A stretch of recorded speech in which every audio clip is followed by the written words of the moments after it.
Bonjour et bienvenue au podcast L'ABC de la photographie.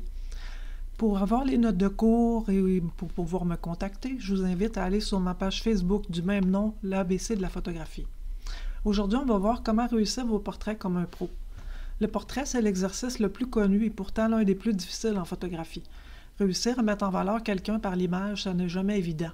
Heureusement, pour vous, ce podcast est là pour vous aider. L'importance de la préparation. Pour être dans les meilleures conditions, il est essentiel de préparer correctement sa séance. Il faut que vous gardiez à l'idée que le temps perdu à préparer sa séance sera du temps gagné à photographier. Trouvez le bon endroit. La première action pour de beaux portraits est de choisir avec soin le lieu où vous ferez vos photos. Ayez à l'idée que votre modèle doit être à l'aise et pourquoi pas être dans son environnement. Choisir un endroit propice pour des portraits, c'est un atout indéniable. Vous pourrez par exemple utiliser des éléments du décor pour les intégrer dans votre image et jouer avec. Il n'y a pas de recette miracle pour trouver l'endroit parfait, mais pour vous aider, voici une liste d'idées de lieux pour des shootings originaux à utiliser sans modération. 1. Les ponts. Choisissez un joli pont. En général, ce type de décor est très simple à mettre en valeur sur une photographie. Voici quelques conseils à appliquer qui vous donneront de bons résultats. Jouez un maximum avec les lignes et les perspectives. Utilisez une focale courte 12 à 28 mm, même pour un portrait, que vous pouvez adapter la taille de votre sujet. Masquez les arrière-plans non plaisants en utilisant une grande ouverture qui donne une petite profondeur de champ. Recherchez les motifs et placez-les dans votre composition. Utilisez une pose longue pour créer un filet d'eau, des nuages, des lumières, etc. 2. La forêt. Cet environnement est l'un des plus beaux en termes de couleurs et de lumière. Voici quelques astuces pour en tirer profit. Utilisez les rayons du soleil passant à travers les arbres. Pour avoir des rayons, vous avez juste à utiliser une grande ouverture de f11, f16 environ. En général, le lever et le coucher du soleil donnent d'excellentes images dans ce décor. Accordez votre modèle aux couleurs de la forêt. Ajoutez des ombres dans votre image, de nombreux éléments du décor vous aideront. Cherchez des courbes. En forêt, il n'y a pas beaucoup de lignes, alors jouez avec les courbes. 3. Les champs. Les champs de fleurs, les champs de blé, etc. On essaie de photographier dans un champ. Pour cela, voici quelques trucs qui vous aideront. Utilisez le soleil pour créer un flair qui ajoutera du style à votre image. Ajoutez de la paille. Le ciel est ultra important dans ce genre de photographie. Privilégiez un ciel dégagé, mais pas trop lumineux. L'effet High Dynamic Range, HDR, donne de bons résultats sur ce décor.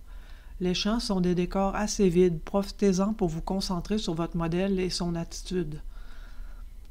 4. Un cimetière.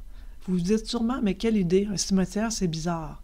Eh bien oui, mais c'est un endroit vraiment original et qui vous permettra d'ajouter une atmosphère lugubre à vos photos.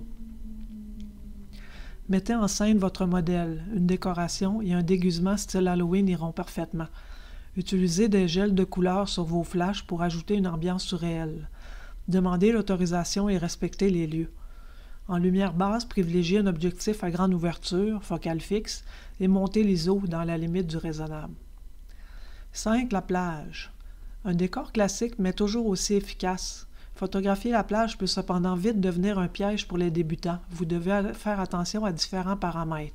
Évitez les moments de la journée où le soleil tape fort, surtout entre 10h et 14h. Privilégiez une lumière plus douce. N'hésitez pas à utiliser des fils pour atténuer la lumière, filtre ND ou UV. Faites attention à bien connaître, faites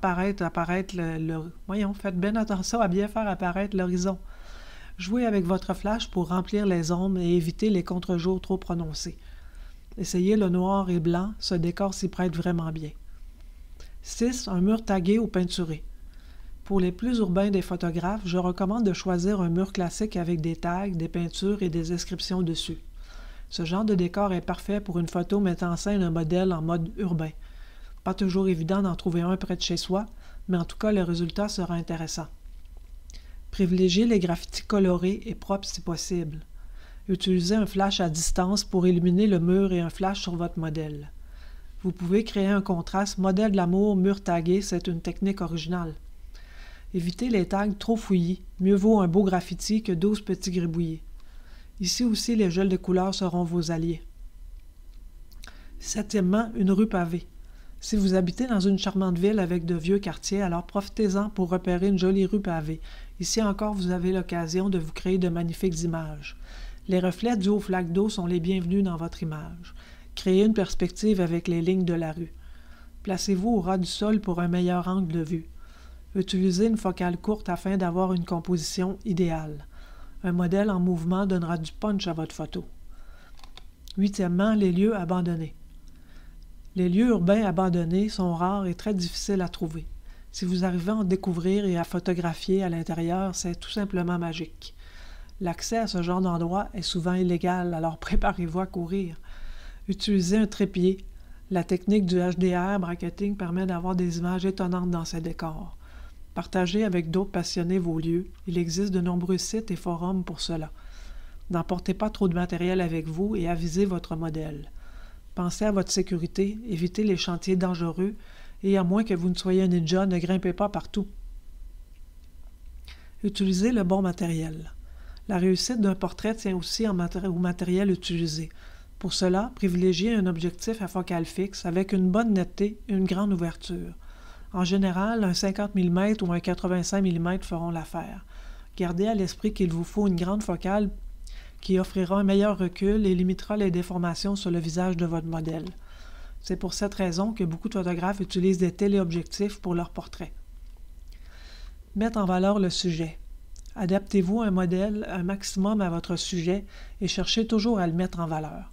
N'oubliez pas que c'est lui le centre d'intérêt de votre image et que vous êtes là pour le sublimer. Utilisez tous les artifices possibles pour le montrer sous son meilleur jour.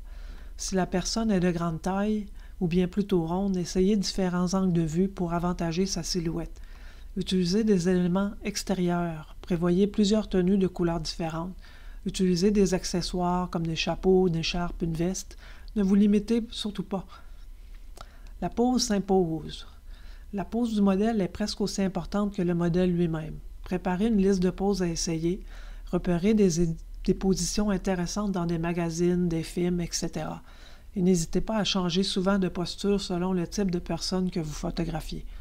Guidez votre modèle. Il ne faut pas qu'il se sente laissé à lui-même, au risque de ne pas être à l'aise et de ne pas se donner le meilleur de lui-même. Faites attention aux yeux. Faites la mise au point sur les yeux du modèle. Essayez de toujours garder un contact avec le regard. C'est l'élément déterminant dans la restitution d'une expression, d'un visage, et pensez à bien l'éclairer. En effet, trop d'ombre ou des yeux masqués gâcheront à coup sûr votre image. Les compositions classiques. La composition d'un portrait est un élément important selon le message que vous voulez faire passer. Il existe quelques cadrages dits classiques que vous pouvez utiliser. Le visage. Ce cadrage permet de se focaliser sur le visage du modèle et plus particulièrement son regard. Le buste. Le plan de la poitrine, très pratique et simple à utiliser, permet de voir le visage, les cheveux ainsi que le buste de votre modèle. Le plan américain. Ce plan, avec plus de recul, permet de situer le modèle dans son environnement sans toutefois montrer l'ensemble de son corps. En général, il s'arrête aux cuisses ou aux jambes. Et finalement, le plein-pied. Le portrait en plein-pied montre entièrement le corps du modèle, de la tête aux pieds. On fera attention au décor qui joue ici un rôle important. Quelques règles. 1. Faites attention à la position des yeux. En général, il est conseillé de les placer sur le premier tiers supérieur de votre image. Deuxièmement, évitez les regards fuyants, ou alors laissez de l'espace du côté vers lequel se tournent les yeux du modèle. Troisièmement, n'hésitez pas à varier les angles de vue. En vous surélevant légèrement, par exemple, cela permet de mettre le sujet en valeur. Choisir les bons réglages de l'appareil. Gardez à l'esprit que dans un portrait, il est bon de détacher votre modèle de son arrière-plan. C'est pourquoi on privilégie une assez grande ouverture pour avoir un beau flou derrière le visage du sujet. Les erreurs à éviter. Évitez d'utiliser le mode automatique ou P. Ces modes ne donneront pas de bons résultats dans les contre-jours, par exemple. Évitez de trop monter l'ISO, 400 à 640 au maximum. Si vous êtes sous-exposé, vous devrez ajouter de l'éclairage. Enfin, évitez aussi d'utiliser une trop grande ouverture, à part dans certains cas. Mais de manière générale, une trop grande ouverture, f1.4, f1.8, ne donnera pas un visage complètement net. La profondeur de champ va être vraiment trop petite. L'importance de la lumière. La réussite d'un portrait tient très souvent à la qualité de la lumière ambiante. Pour obtenir les meilleures images, privilégiez une lumière douce, chaude, celle par exemple que l'on a en fin de journée par beau temps. Vous pouvez aussi choisir une lumière correctement diffusée. Photographier à proximité d'une grande fenêtre vous donnera un excellent résultat. Si vous n'avez pas de soleil ce jour-là, vous pouvez toujours ruser et utiliser des accessoires pour produire de la lumière, soit un réflecteur qui vous aidera à réfléchir la lumière dans le sens qui vous convient, ou un flash qui pourra remplir les ombres ou provoquer un contre-jour, par exemple. Le flash externe est un accessoire indispensable pour le photographe. L'arrière-plan, élément indispensable. La simplicité est un gage de qualité. L'arrière-plan en portrait est un détail très important. Privilégiez un fond simple et uniforme pour mettre en valeur votre modèle. Évitez les fonds brouillons qui détourneront l'attention du lecteur.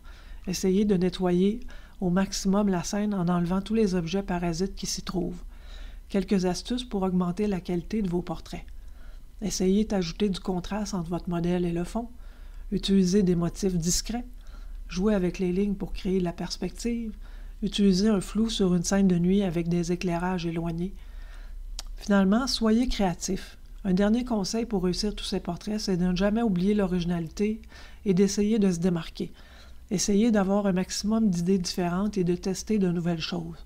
Pour résumer, la réussite d'un portrait dépend de la somme de plusieurs éléments. Accordez de l'importance à un maximum de détails et vous verrez, vous serez étonné par le résultat. Voilà, c'est déjà tout pour aujourd'hui. Je vous remercie de votre écoute. Je vous invite à aller sur ma page Facebook, l'ABC de la photographie, pour plus d'informations. Bye bye.